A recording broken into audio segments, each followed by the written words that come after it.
Bueno, en el día de hoy nos encontramos con una personita muy especial para mí para tratar más sobre esta serie que hemos venido tratando en este mes de la tristeza, la depresión y la melancolía. Soy de las personas que piensa que no podemos basarnos simplemente en nuestra experiencia, que no podemos solo hablar de lo espiritual, sino que también tenemos que buscar ayuda con personas profesionales con el tema. Entonces quiero presentarles a mi amiga María Fernanda Porto. Ella es psicóloga. Mafe, ¿por qué no nos cuentas un poquito más sobre ti y de lo que haces? Bueno, hola Dana, gracias por esta invitación. Realmente que estos espacios, así como te lo comentaba anteriormente, estos espacios forman a la gente, estos espacios son necesarios para aquellas personas que quizás no puedan pagar un psicólogo, que quizás necesitan escuchar una voz de aliento, que necesitan quizás conocer un poquito más de qué es lo que está pasando con ellos, les permite tener un primer auxilio, ¿no? Bueno, como tú lo decías, yo soy psicóloga, tengo una especialidad en neuropsicopedagogía y una maestría en neurociencias y biología del comportamiento. Súper. Bueno, como saben, hemos venido tratando el tema de la tristeza, la depresión y todo esto. Entonces, Mafe, quiero hacerte una serie de preguntas para que tú nos orientes desde la parte profesional. Cabe destacar que Mafe también es cristiana, es creyente. Entonces, ¿qué mejor manera de combinar lo profesional con lo espiritual, la ciencia y todo esto con el reino de Dios, que a la final es un complemento increíble? Entonces, yo creo que en la sociedad se ha creado como una distorsión entre lo que es la tristeza y la depresión. Entonces, si tú nos puedes comentar qué es la depresión, cuál es la diferencia y todas estas cosas. Como tú muy bien lo decías, Dana, hoy en día mucha gente tiende a utilizar la palabra depresión como si fuese cualquier concepto. Y la depresión es importante aclarar que es un trastorno mental, que más de 300 millones de personas hoy en el mundo están padeciendo de esta patología, que se caracteriza por una tristeza profunda, una pérdida del interés, una pérdida del placer o la sensación de recompensa de las actividades que antes a mí me interesaban, donde hay sentimientos de culpa, donde hay una muy baja autoestima, donde pueden haber trastornos del sueño, trastornos del apetito, son personas o que pierden mucho peso o que ganan mucho peso, una sensación de cansancio, incluso tienen fallas en la cognición, sobre todo en la atención. Y ahora la depresión se puede dividir como en tres niveles de complejidad, desde lo más leve hasta la más grave. Siendo la más leve, se puede trabajar, digamos, que en terapia de manera muy sencilla, trabajando el pensamiento, trabajando la autoestima, trabajando la raíz de esta depresión. Y luego, más adelante, cuando ya sí vemos que una depresión evoluciona a una depresión grave, ya sí debe ser tratadas con medicamentos. Entonces, estas personas realmente que sufren de depresión son personas que tienen dificultades en las actividades de la vida diaria. Quizás de pronto para ti era interesante estudiar y desarrollar tu profesión, trabajar en tu carrera, pero ya no me interesa, ya no me genera placer, ya no tengo interés en realizar ese tipo de actividad. Incluso rayan o pueden tener, es una línea muy delgada entre la depresión y la ideación suicida, pueden llegar al suicidio. Entonces, es importante por eso dejar de utilizar en nuestro lenguaje depresión como si simplemente fuese un estado emocional, que no Claro. lo es y que sí lo es la tristeza. La tristeza es una emoción que tiene muchas fases, incluso según Ekman, un autor, él dice que la depresión pareciera como si fuese, cierto, un atlas que tiene como un movimiento, que tiene un cambio, que puede tener diferentes como intensidades. Y se dice que la más fuerte es la angustia dentro de la tristeza. Y esta es la que se relaciona específicamente con la depresión. Pero en la tristeza podemos encontrar personas con decepción, con consternación, con desánimo, resignación, impotencia, desesperanza, congoja, desaliento, pesar. Entonces es una escala muy amplia y por eso es importante identificar, bueno, he tenido un episodio de tristeza o he tenido un episodio constante hace 2 semanas, me siento muy triste, pero no estoy en depresión. Claro.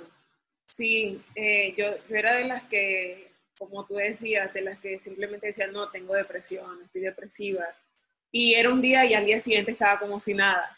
Entonces, a medida que fui conociendo, aprendiendo, me di cuenta de que estaba utilizando mal estos términos, porque sé, como dices tú, o sea, la depresión no es algo que tú lo sientes hoy y ya mañana se fue y estás como si nada, ya eso es diferente.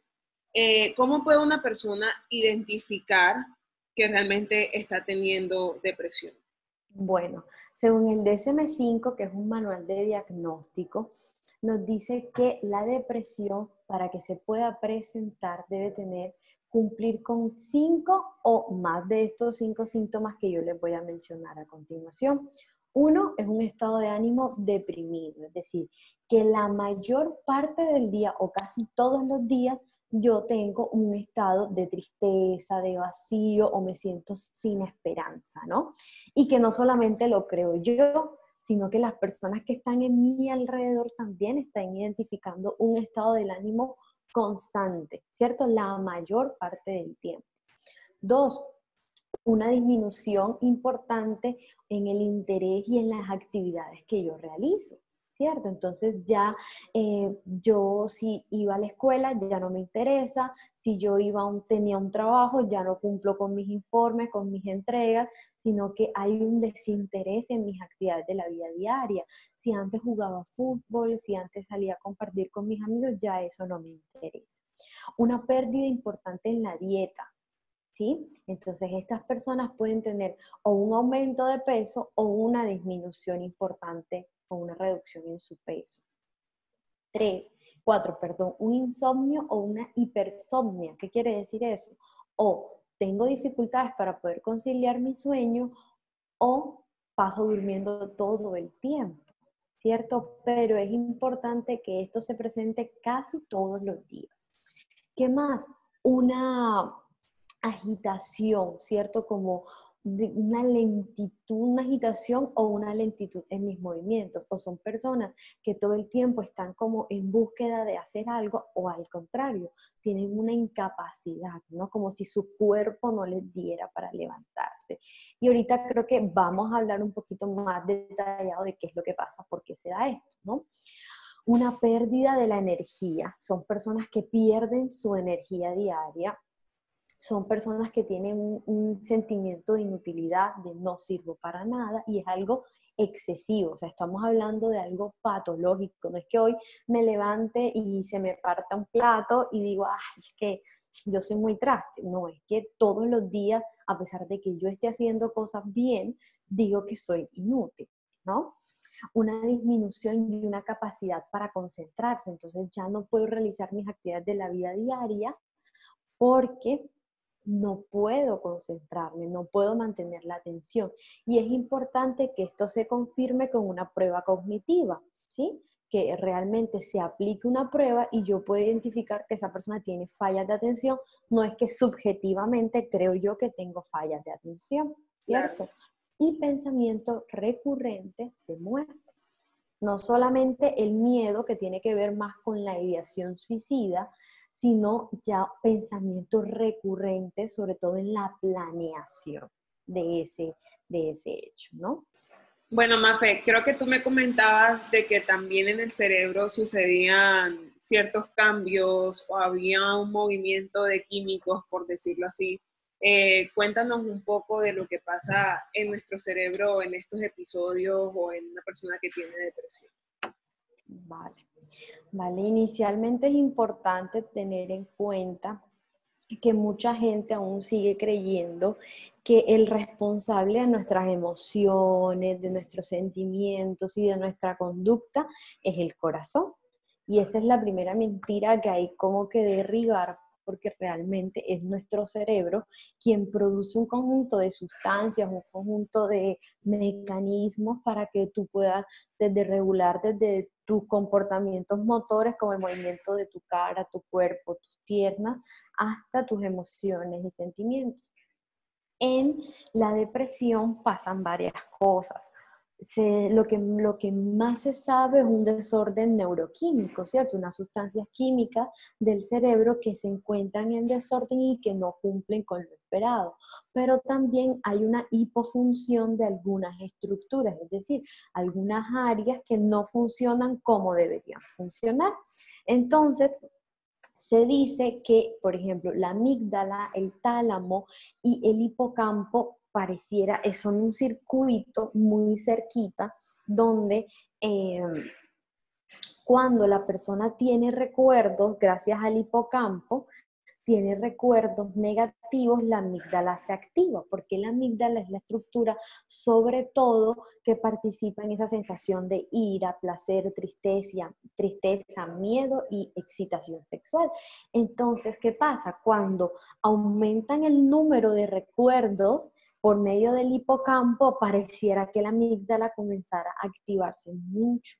Entonces, se dice que en las personas deprimidas, pareciera como si esas sustancias internas dentro de esas estructuras estuviesen todo el tiempo cumpliendo una función para que se traigan al recuerdo pensamientos negativos, pensamientos de tristeza y recuerdos errados, ¿no?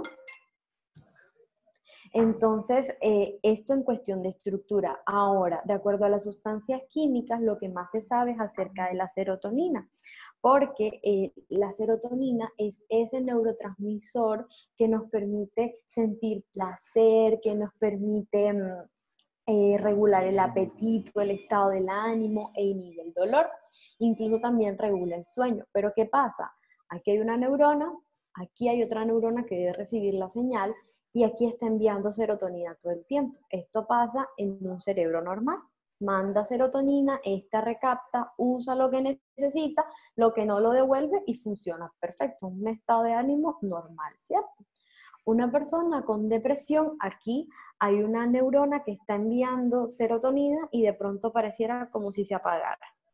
Y esta de este lado puede que esta envíe, pero cuando envía, esta no le da la gana de recibirla, ¿cierto? Entonces, de los dos lados pareciera que hubiese una desconexión.